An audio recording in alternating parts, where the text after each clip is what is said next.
Hello guys, अस्सलाम वालेकुम। एक दफ़ा फिर पाइथन के बिगनर्स ट्यूटोरियल में खुश आमदीद। आज हम पढ़ेंगे पाइथन में लिस्ट के बारे में। सी प्लस प्लस में उसे एरेज कहा जाता है, जबकि पाइथन में इनको लिस्ट कहा जाता है। पाइथन के लिस्ट की कुछ खसूसियात हैं, पहले आपको मैं वो बताता चलूँ।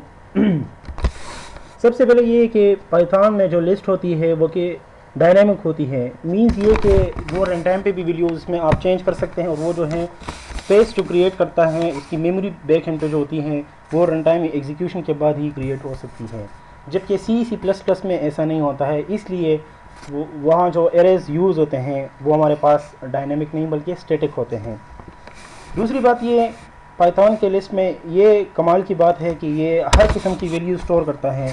फॉर एग्ज़ाम्पल मैं आपको इधर एक मिसाल देता हूँ। इसको हम स्क्वायर ब्रैकेट से ज़ाहिर करते हैं, 1 2 3 एंड 4।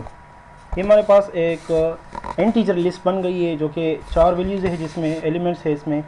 अब मैं इसको कहता हूँ कि प्रिंट है, तो ये मुझे एज इट इज़ लिस्ट मुझे शो करेगा। अब अगर ये लिस्ट में सी प्लस प्लस में इम्प्लीमेंट करूँ तो उसमें भी यही तरह से मुझे लिस्ट शो करेगा, बल्कि वो इंटीजर के लिए एक अलग लिस्ट लेगा और फ्लोट के लिए अलग और स्ट्रिंग्स के लिए कैरेक्टर्स के लिए अलग लेगा। लेकिन इसमें ये खूबी है, पाइथन के लिस्ट में ये खूबी है कि इसमें आप हर किस्म के डेटा टाइप्स इंटर कर सकते हैं, चाहे वो इंटीजर हो जैसे 1 2 हो गया, चाहे वो कैरेक्टर या स्ट्रिंग हो जैसे कि सी हो गया, अल्फ़ाबेट्स वगैरह जो होते हैं हमारे पास, और या वो फ्लोट हो यानी वो फ्रैक्शन में हो, पॉइंट्स में हो, 3.4 1.2 एक्सेट्रा। अगर मैं इसको प्रिंट करना चाहूँ तो ये मुझे कोई एरर शो नहीं करेगा, बल्कि मुझे एज इट इज़ मेरा जो लिस्ट है वो मुझे एज इट इज़ देगा। तो ये कुछ बातें थी पाइथन के लिस्ट की खसूसियात के हवाले से कि ये कैसे म्यूटेबल है। इसको एक तीसरी बात इसमें ये है कि ये म्यूटेबल है। म्यूटेबल मीन्स इसके वैल्यूज़ जो है, इसके एलिमेंट्स जो है वो चेंज हो सकते हैं, रन टाइम पे भी चेंज हो सकते हैं और ड्यूरिंग एग्जीक्यूशन के भी चेंज हो सकते हैं। तो आइए चले हम आज पाइथन में लिस्ट के बारे में पढ़ते हैं। इससे पहले जो मेरी 2 वीडियोस मैं अपलोड कर चुका हूँ, काइंडली उसको ज़रा सब्सक्राइब करें और व्यू करें। उसमें मैंने पाइथन के इंस्टॉलेशन के हवाले से बताया था कि उसको डाउनलोड को कैसे करेंगे और उसको इंस्टॉल कैसे करेंगे। इसमें हमारे पास 32 बिट भी होता है, 64 बिट भी होता है। वो आप पे डिपेंड करता है कि आप कौन सा ऑपरेटिंग सिस्टम यूज़ कर रहे हो। मैं इस टाइम पे 32 बिट यूज़ कर रहा हूँ, तो इसलिए मैंने 32 बिट पाइथन इंस्टॉल किया हुआ है। सबसे पहले हम इनिशियलाइजेशन करते हैं या डिफाइनिंग करते हैं। डिफाइनिंग के लिए मैं कोई भी वेरिएबल ले सकता हूँ, आपकी मर्ज़ी, जो भी वेरिएबल लेते हैं आप। मैं लेट सपोज मैं ए लेता हूँ, तो अगर मैं ए लूँ और उसमें कुछ ना लिखूँ, मी स्क्वायर ब्रैकेट सिर्फ लिखूँ, तो इसका मतलब ये होगा कि ये एक नल लिस्ट है मेरे पास। मी इसमें कोई भी वैल्यूज़ नहीं है, ये एक खाली एम्प्टी लिस्ट है मेरे पास। इसको डिनोट इस तरह करते हैं कि ए इज इक्वल टू ब्रैकेट्स। इसके बाद हम आउटपुट के लिए जो है पाइथन में प्रिंट का कमांड यूज़ करते हैं।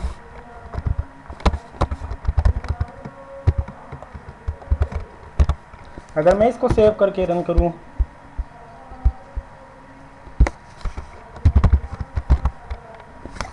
तो ये मुझे कुछ भी शो नहीं करेगा, क्योंकि मैंने लिस्ट में कुछ भी नहीं लिखा है। सिर्फ स्क्वायर ब्रैकेट मुझे स्क्वायर ब्रैकेट्स ये शो करेगा, क्योंकि इसमें मैंने एक भी वैल्यूज़ और एक भी एलिमेंट इसको मैंने नहीं असाइन की है। इसके बाद आते हैं हम अपने लिस्ट पे। इसमें मुख्तलिफ वैल्यूज स्टोर करते हैं। For example 1 2 3 4 5 6। ये इन्फिनिटी होता है, इनफाइनाइट होता है। इसमें आप जितने चाहें वैल्यूज़ डाल सकते हैं और जिस डेटा टाइप की चाहें डाल सकते हैं। लेकिन इसका मेथड ये है कि स्क्वायर ब्रैकेट के अंदर एलिमेंट आप लिखेंगे या वैल्यू लिखेंगे और उसके बाद कामा डालेंगे और बाकी वैल्यूज़ इस तरह जाते जाएंगे इन सॉन कामा, उसके बाद कैरेक्टर, फिर कामा, फिर कैरेक्टर, फिर कामा, फिर वैल्यू। और स्ट्रिंग्स, पाइथन में जो स्ट्रिंग्स हम डिनोट करते हैं वो डबल नोटेशन या सिंगल नोटेशन से डिनोट करते हैं। इसमें जो भी वैल्यूज़ आएगी वो हमें as it is means as a string ये हमें शो करेगा। और पॉइंट्स जो है पाइथन पॉइंट्स नहीं लेता है, फ्लोट जो होता है हमारे पास। तो अगर मैं इसको सेव करके फिर यहाँ से रन करके दिखाऊं तो देखिए आपने वही लिस्ट मुझे ये शो कर रहा है, कोई चेंजेस नहीं है, लेकिन सिर्फ इसमें जो वैल्यूज़ इसने डाली हुई है वो मेरी दी हुई वैल्यूज़ है। इस वैल्यूज़ को आप चेंज भी कर सकते हैं, लेकिन उसके लिए एक अलग प्रोग्राम लिखेंगे। अभी तक मैंने जो लिस्ट ये लिस्ट जो बनाया है इसको कहते हैं मैनुअल लिस्ट। इसको कहते हैं मैनुअल लिस्ट, मतलब मैंने एक फिक्स रेंज इसका रखा है। फिक्स रेंज इसका ये है कि ये 1 2 3 4 5 6 7 8 9 तक वैल्यूज़ मैंने इसको असाइन की है, लेकिन ये मैंने रन टाइम पे नहीं असाइन की, बल्कि एग्जीक्यूशन से पहले, बिफोर द एग्जीक्यूशन मैंने इसको असाइन की है ये वैल्यूज़। और इसको जब मैं रन करूँगा तो ये वैल्यूज़ मुझे ये शो करेगा। इसके अलावा कुछ भी मुझे ये ना शो करेगा और न मैं इसमें एडिटिंग कर सकता हूँ। देखिए आप, मैं इसको रन करता हूँ, जैसे ही ये मुझे लिस्ट शो करते हैं तो ये इधर से एग्ज़िट हो जाता है। मीन्स ये कि मैं इसमें कुछ चेंजेस करना चाहूँ तो कुछ भी नहीं कर सकता, क्योंकि मैंने जो दिया हुआ था, मैंने जो लिस्ट उधर सेव किया था वही मुझे शो करेगा। अच्छा, अब सवाल ये पैदा होता है कि इसको रन टाइम कैसे बनाएंगे, या यूज़र डिफाइन कैसे बनाएंगे, या हम यूज़र को कैसे इसको बताएंगे कि तुम अपनी मर्ज़ी की वैल्यूज़ इसमें इंटर करो। तो इसके लिए हमारे पास एक मेथड है अपेंड का। पाइथन में मुख्तलिफ मेथड्स होते हैं। पहले अच्छा ये इम्प्लीमेंट कर लेते हैं, फिर मैं आपको बताता हूँ। अच्छा, अब अपेंड का एक मेथड है, एक इंसर्ट का मेथड है, एक डिलीट का मेथड है। ये तीनों मेथड्स जो होते हैं ये डिफरेंट ऑपरेशंस या डिफरेंट फंक्शंस के लिए यूज़ होते हैं, या ये खुद ही डिफरेंट फंक्शंस है, एक बिल्ट इन फंक्शंस है। इसमें मेरे पास अपेंड के लिए फंक्शन यूज़ होता है कि लिस्ट का नाम डॉट APPEND अपेंड ब्रैकेट्स, और इसके अंदर मैं वैल्यूज़ एंटर करूँगा। मींस जो वैल्यू मैंने आखिर में लगानी है, अपेंड करनी है, लिस्ट के आखिर में मैंने ऐड करनी है या डालनी है, तो उसको हम इस तरह से परफॉर्म करते हैं कि ए लिस्ट का नेम डॉट अपेंड का फंक्शन, और उस फंक्शन के अंदर ब्रैकेट्स के अंदर वैल्यूज़ में एंटर करूँगा। तो मेरे पास ज़रा आप लिस्ट देखिए 1 2 3 4 5 6, अब क्या बन जाएगा, ये 1 2 3 4 5 6 के बाद 2 आ जाएगा इसमें। ये देखें, ये 2 जो होता है ये इसको अपेंड कर दिया गया है, मतलब ये मीन्स कि ये इसके लास्ट में डाल दिया गया है, चाहे मेरे पास लिस्ट जो हो वो नल हो। मीन्स ये कि ये नल हो, बिल्कुल खाली हो, इसमें कोई एलिमेंट हो ही ना। फॉर एग्जांपल इस तरह इस पर ट्राई करते हैं, ये मेरे पास ये लिस्ट ये बिल्कुल खाली है। अगर इसमें मैं ये अपेंड का फंक्शन डालूं तो इधर चूँकि मेरे पास वैल्यू नहीं है बल्कि नन है, ज़ीरो है या नल है, तो ये इसमें खुद ब खुद वैल्यू आ जाएगी। और क्या वैल्यू आ जाएगी, 2, सिर्फ 2 मुझे ये शो करेगा। फॉर एग्जांपल अगर मैं इसको रन कर दूं तो मुझे ओनली 2 ये मुझे शो करेगा, क्योंकि मैंने सिर्फ एक ही अपेंड की, एक ही वैल्यू मैंने इसमें अपेंड की है। आप कई वैल्यूज इसमें अपेंड कर सकते हैं, लेकिन उसके लिए अलग अलग फंक्शंस आपने रन करना पड़ेगा।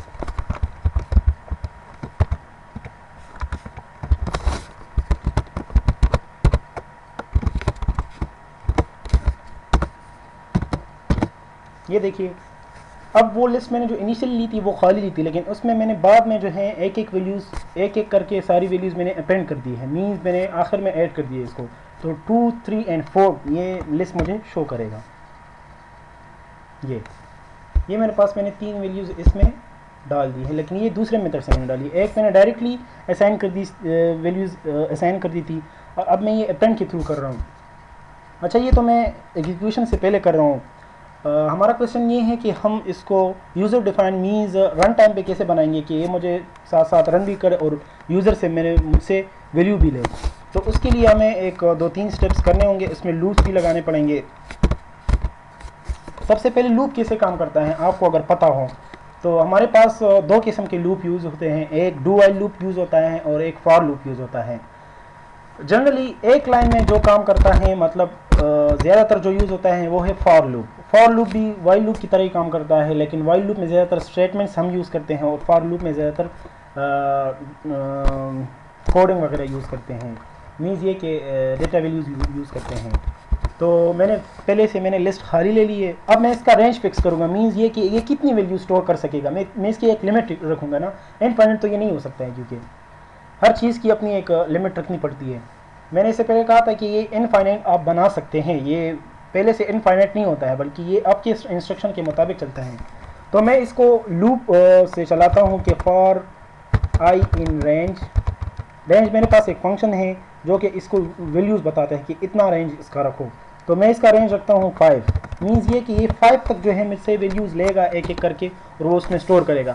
अब ये रेंज तो इधर लग गया है। अब रेंज के बाद मैंने क्या करना है, मतलब 5 इसकी रेंज है कि 5 इसकी लिमिट है, 5 वैल्यूज़ ये स्टोर करेगा। ये वैल्यूज़ इसका किस तरह लेगा ये यूज़र से, उनके लिए हम इनपुट का फंक्शन यूज़ करते हैं। इससे पहले मैंने आपको बताया भी था कि इनपुट कैसे लेते हैं और आउटपुट कैसे शो करते हैं। इनपुट के लिए हम सिंपल वेरिएबल को इनपुट असाइन कर देते हैं और आउटपुट के लिए सिंपल प्रिंट लिखते हैं। तो इनपुट के लिए मैं क्या करूँगा, कोई भी वेरिएबल आई भी ले सकते हैं, जे भी ले सकते हैं। ये ज़रूरी नहीं है कि ये आई इधर हैं तो मैं खामा मैं नीचे आई लूँगा, आप दूसरा भी कोई वेरिएबल ले सकते हैं। आई जो ऊपर मैंने ली है वो सिर्फ फॉर लूप को चलाने के लिए, इनिशियलाइजेशन के लिए। तो मैं इधर लेता हूँ, फर्स्ट करे ए में लेता हूँ। तो a is equal to input का हमारे पास क्या कौन सा फंक्शन है, वेरिएबल, और इसको हम इनपुट असाइन कर देते हैं, इनपुट का फंक्शन असाइन कर देते हैं।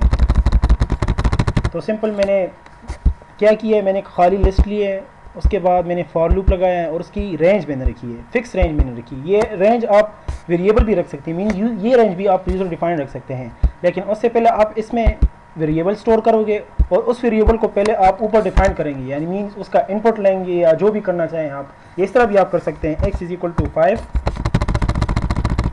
और नीचे रेंज में जो है x लिख दे। तो ये वैल्यूज़ जो हैं, ये x की ये वैल्यू जो है ये 5, ये इधर आके स्टोर हो जाएगी इसमें।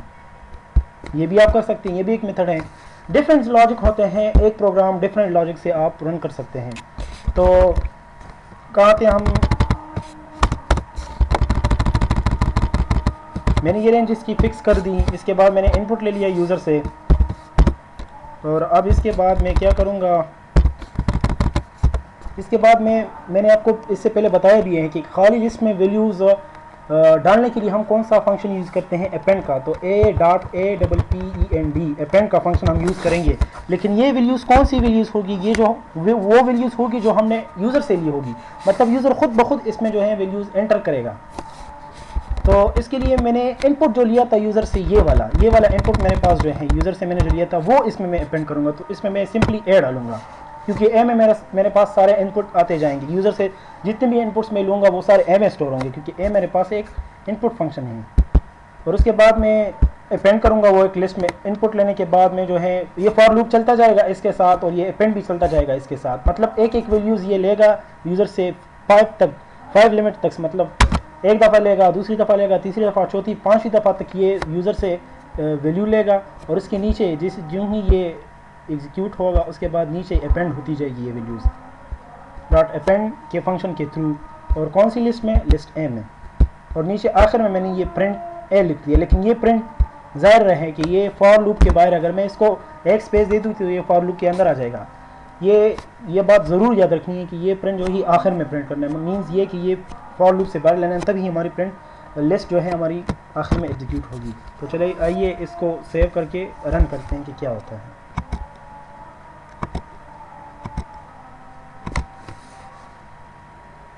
देखें मैंने उधर सिर्फ डॉट्स डाली थी तो इसलिए मुझे ये सिर्फ डॉट्स शो कर रहा है, बाकी ये इनपुट ही लेगा मुझसे। 1 2 3 4, मैंने कितनी रेंज ली थी 5, तो ये 5 तक आएगा और मुझे लिस्ट शो करेगा। ये क्या, ये नोटेशन ये नोटेशंस क्यों आई हैं, मैंने आपको पहले बताया भी था कि नोटेशंस हम लिस्ट के अंदर किसके लिए यूज़ करते हैं पाइथन में, स्ट्रिंग्स के लिए या कैरेक्टर्स के लिए। तो ये बाय डिफ़ॉल्ट जो है ये इनपुट जो है इसको खुद ही इसने स्ट्रिंग्स या कैरेक्टर या अल्फ़ाबेट्स कंसिडर कर लिया है। तो इसको मैं डेटा टाइप भी बताऊंगा कि मेरे पास ये इंट डेटा टाइप है।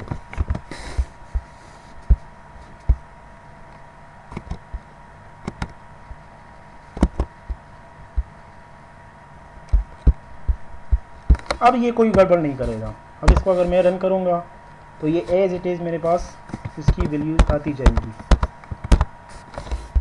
तो ये था मेरे पास एक यूज़र डिफाइंड लिस्ट। मुझे उम्मीद है आपने बहुत कुछ सीखा होगा और आप दूसरे लोगों को भी बहुत कुछ सिखा सकेंगे।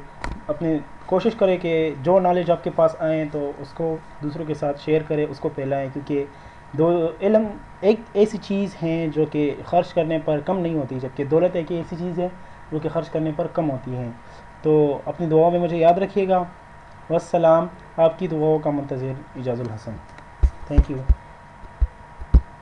मिलेंगे मेरी अगले ट्यूटोरियल्स पे, तो बड़ी मेहरबानी इसको सब्सक्राइब ज़रूर करिएगा हमारे चैनल को।